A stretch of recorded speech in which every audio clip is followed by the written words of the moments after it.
Assalamualaikum warahmatullahi wabarakatuh. Jadi pada kesempatan kali ini kami dari kelompok 3 Praktikum Fisika Listrik akan menjelaskan tentang pembacaan simbol alat ukur. Jadi dari yang pertama ada voltmeter. Voltmeter akan dijelaskan oleh Saudara Candela. Oke, lanjut. Next.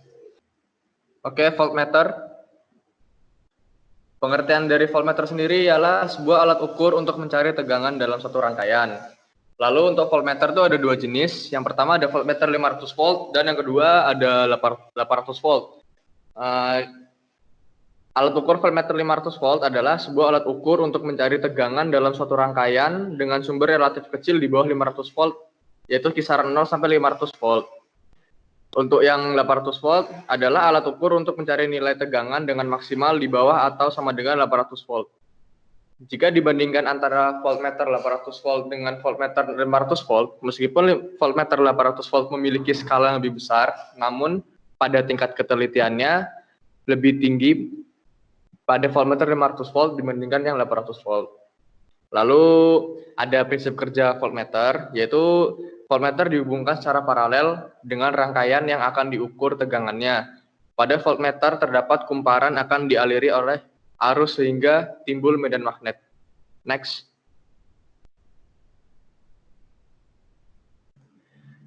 Di sini ada simbol-simbol voltmeter. Ya, kita mulai dari tabel yang kiri. Simbol yang pertama yaitu alat ukur besi putar pada voltmeter 500 volt.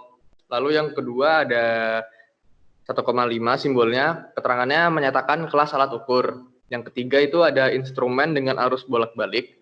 Yang keempat ada simbol yang ada bintang dan di tengahnya ada angka 2, yaitu tegangan uji dalam adalah 2 kV pada voltmeter 500 volt. Lalu yang simbol kelima ini ada tegak lurus. Pemakaian alat ukur harus tegak lurus. Simbol yang terakhir ialah 50 Hz, kondisi frekuensi 50 Hz voltmeter pada keadaan stabil. Untuk voltmeter 500 volt dan 800 volt itu nggak ada bedanya. Bedanya cuma ada di 500 volt, yaitu kondisi frekuensi 50 Hz voltmeter pada keadaan yang stabil. Next.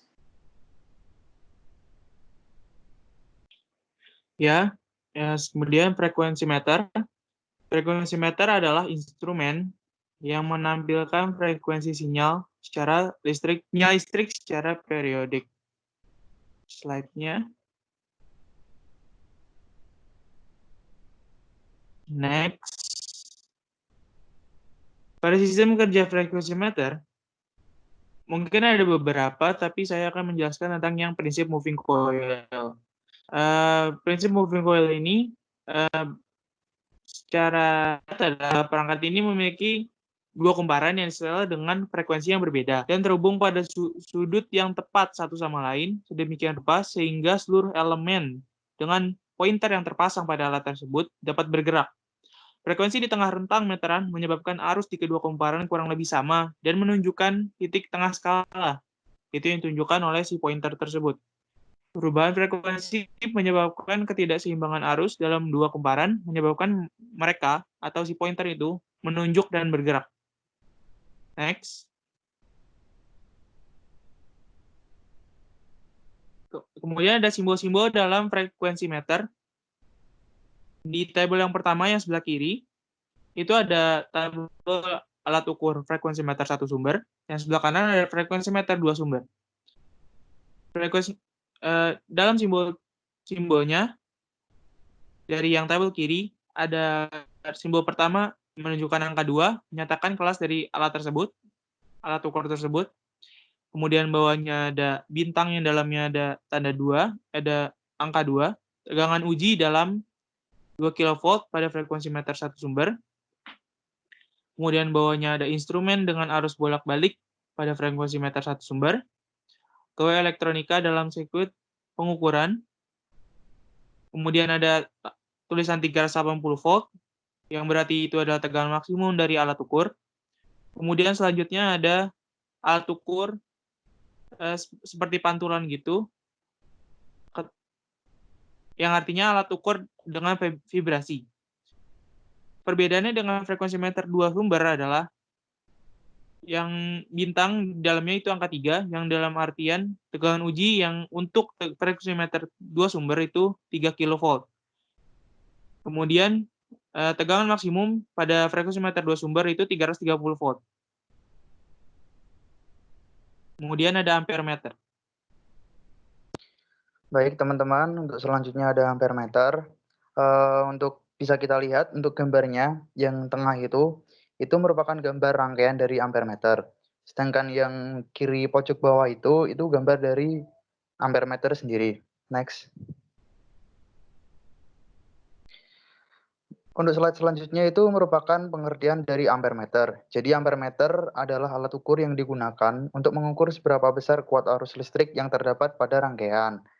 Nah, untuk prinsip kerja ampere meter sendiri, yaitu dia menggunakan gaya magnetik atau gaya Lorentz. Nah, di mana ketika arus mengalir melewati kumparan yang melilit medan magnet, muncul gaya Lorentz dan menggerakkan jarum penunjuk secara menyimpang. Nah, jika arus yang mengalir melalui kumparan tersebut besar, maka gaya yang muncul pun akan membesar, sehingga penyimpangan jarum penunjuk pun lebih besar. Begitu juga sebaliknya, ketika kuat arus tak ada sama sekali, maka jarum penunjuk pun akan kembali pada posisi semula oleh pegas. Next. Untuk selanjutnya bisa kita lihat ada simbol-simbol pada ampere meter. Untuk simbol yang pertama itu dia alat ukur besi putar pada ampere meter. Untuk yang kedua ada gambar tegak lurus, itu pemakaian alat ukur harus dalam posisi tegak lurus. Yang ketiga ada gambar bintang yang di dalamnya ada angka 2-nya. Itu merupakan tegangan uji dalam adalah 2 kV pada ampere meter. Yang keempat 1,5 itu kelas pada alat ukur. Yang selanjutnya instrumen dengan arus bolak-balik pada ampere meter. Untuk yang terakhir 50/5 ampere. Jadi setiap tegangan 50 volt, arus yang mengalir itu sebesar 50 ampere. Next. Jadi yang selanjutnya ini adalah alat cosmimeter. Jadi di sini ada gambar dari rangkaian cosmimeter itu dan ada juga gambar alat dari cosmimeter sendiri. Oke, selanjutnya. Cosmimeter adalah salah satu alat yang digunakan untuk mengukur besar kecil faktor daya atau power factor. Pengukuran cos F berdasarkan pada dasar-dasar gerak listrik dapat dianggap sebagai pengukuran kumparan silang. Kumparan di dalamnya terdiri dari kumparan arus dan kumparan tegangan. Dalam proses pengukuran cos F, prinsip pengukurannya bukan dituntut hasil yang persis. Menurut petunjuk-petunjuk dari pembuat atau yang memproduksi alat ukur tersebut, kesalahan yang diizinkan adalah 2 derajat sudut skala penunjukan. Dan di sini juga ada simbol-simbol dari alat cosmimeter sendiri. Yang pertama itu ada gambar magnet ya, yang menunjukkan bahwa keterangannya tersebut dari simbol yang tersebut adalah alat ukur dengan kumparan magnet. Baru yang kedua ada simbol 1,5, itu artinya menyatakan kelas pada alat ukur tersebut. Yang ketiga ada gambar tegak lurus yang berarti pemakaiannya harus tegak lurus. Yang keempat ada gambar bintang yang di tengahnya ada angka 1, yang dimana tegangan uji pada cosmimeter tersebut adalah 1 kV. Dan yang kelima ada gambar 3 gelombang yang menunjukkan bahwa instrumen arus putar dengan salah satu alat ukur. Habis itu ada gambar huruf K, itu menunjukkan bahwa gawai elektronika dalam sirkuit pengukuran tersebut. Yang terakhir ada gambar 1,5, itu menunjukkan bahwa batas kelasnya di bawah 1,5. Terus selanjutnya ada alat ukur yang bernama sinkroskop. Sinkroskop itu untuk Alat ukur yang secara sederhana merupakan alat ukur yang digunakan untuk mengetahui ketepatan atau pengukuran beda sudut fasa antara fasa dari kedua sistem yang akan diparalelkan. Sinkroskop yang biasa kita jumpai yaitu adalah sinkroskop model analog yang memiliki jarum penunjuk yang dapat mendapati posisi yang berbeda sesuai dengan percobaan sudut fasa. Bagaimana sih cara membaca alat sinkroskop? Yaitu bila jarum synchronizzer berputar ke kiri, maka tegangan atau frekuensi sistem lebih besar dari generator. Sebaliknya, bila jarum synchronizzer berputar ke kanan, maka tegangan atau frekuensi generator lebih besar dari sistem. Dan bila jarum synchronizzer berhenti tepat di tengah, maka tegangan sama dengan jaringan atau sumber listrik yang diparalel. Berarti yang untuk ke kiri itu adalah leading, ke kanan itu adalah lagging. Terdapat gambar rangkaian sinkroskop yang menyinkronkan dua tegangan arus bolak-balik yang diparalelkan. Untuk selanjutnya, jika kita hendak memparalelkan dua generator atau lebih, terdapat syarat kesamaan kondisi atau parameter yang harus terpenuhi dalam memanfaatkan penggunaan sinkroskop, yaitu ada 3. Yang pertama merupakan tegangan. Dalam tegangan ini kita harus memiliki tegangan yang sama dan amplitudenya yang sama. Berikutnya ada frekuensi, sama juga harus sama. Untuk ketiga, perbedaan fasa, sudut fasa pada antar generator harus sama, serta urutan fasa kedua alternator tersebut harus sama juga. Dari ketiga kondisi tersebut bisa disimpulkan sebagai arti yaitu menyinkronkan.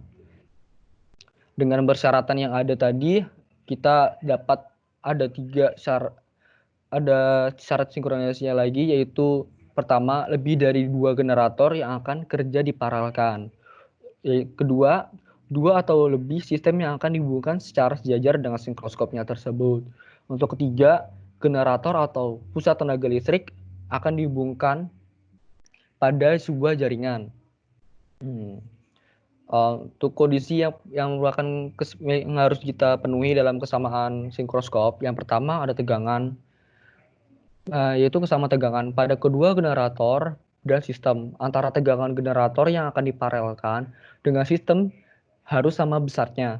Bagaimana sih cara untuk menyamakannya? Yang pertama, dengan generator harus diatur, yaitu dengan cara mengatur arus eksitasinya, yaitu pemberian arus listrik pada generator. Apabila tegangan generator lebih tinggi dari tegangan sistem, maka mesin generator akan mengalami sentakan beban fair lagging, yaitu bersifat induktif. Artinya generator mengirim daya reaktif ke sistem. Sebaliknya, bila tegangan generator cenderung lebih rendah dari tegangan sistem, mesin akan mengalami sentakan beban lagging yang bersifat kapasitif, yang artinya generator menyerap daya reaktif dari sistem. Kesamaan kondisi selanjutnya yaitu frekuensi. Untuk frekuensi, generator dan sistem harus sama atau match. Untuk menyamakan, maka putaran generator harus diatur, yaitu dengan cara mengatur katup governor aliran uap sehingga aliran uap masuk ke turbin. Jika frekuensi generator lebih tinggi daripada frekuensi sistem, maka sistem akan mengalami sentakan beban MW dari mesin. Artinya, mesin membangkitkan MW. Sebaliknya, jika generator frekuensinya lebih rendah daripada sistem, mesin akan mengalami sentakan MW dari sistem. Artinya, mesin menjadi motor. Untuk kesamaan kondisi yang harus berikutnya yaitu perbedaan fasa. Perbedaan fasa atau sudut fasa pada antar generator harus sama, dan urutan fasa kedua alternator harus sama juga. Sudut fasa antara generator dan sistem harus sama. Untuk menyamakannya, fasa generator harus diatur, yaitu dengan cara mengatur kecepatan generator dengan katup governor. Apabila terjadi perbedaan fasa antara generator dengan sistem, akan mengakibatkan sentakan perpindahan daya antara mesin dan sistem. Hal ini mengakibatkan kondisi gangguan dan terjadinya sirkulasi arus antara sistem dan mesin yang besarnya ditentukan oleh perbedaan antara keduanya tersebut. Seringkali terdapat kerancuan antara berbeda fasa dan frekuensi. Frekuensi adalah banyaknya siklus atau sinusoida dalam 1 detik dari suatu sirkuit listrik. Sedangkan perbedaan fasa adalah pergeseran sudut antara satu sirkuit dengan sirkuit lainnya untuk fasa yang sama. Maka dari itu dalam mengerti perbedaan fasa pada suatu sistem dipasang sinkroskop yang memiliki lampu untuk mengerti perbedaan fasa ini. Untuk contohnya ada di sinkroskop yang di sini alatnya. Dalam sinkroskop ini hanya ditunjukkan keterangan slow dan fast yang serta titik-titik atau garis yang terletak di antaranya. Apabila jarum menuju ke arah slow, artinya fasa alternator tertinggal di belakang fasa sistem leading. Sistem, yaitu berarti leading. Sedangkan apabila jarum menuju ke arah fast, artinya fasa alternator lebih cepat dari fasa sistem, yaitu lagging. Perbedaan fasa adalah 0. Apabila jarum sinkroskop menunjuk titik 0 jam 12 atau garis tegak di antara slow dan fast. Untuk sinkronisasi harus dilakukan pada saat jarum bergerak ke arah fast atau berhenti pada posisi tepat titik 0 atau mendekati titik 0 antara slow dan fast. Apabila jarum berhenti tidak pada posisi 0, sinkronisasi tidak akan bisa dilakukan karena berarti masih ada perbedaan fasa. Selanjutnya, kegunaan sinkroskop pada saat memparalelkan yaitu ada 4.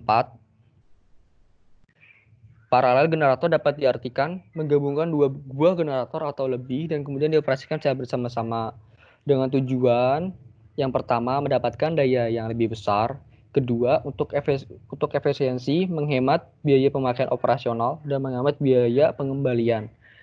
Untuk ketiga untuk memudahkan penentuan kapasitor generator, keempat untuk menjamin kontinuitas ketersediaan daya listrik.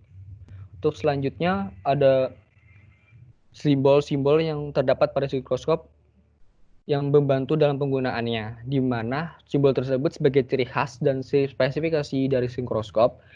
Berikut ada simbol-simbolnya terdapat pada tabel. Untuk simbol pertama itu menggambarkan atau menyatakan tegangan uji dalam adalah 3 kV pada sinkroskop.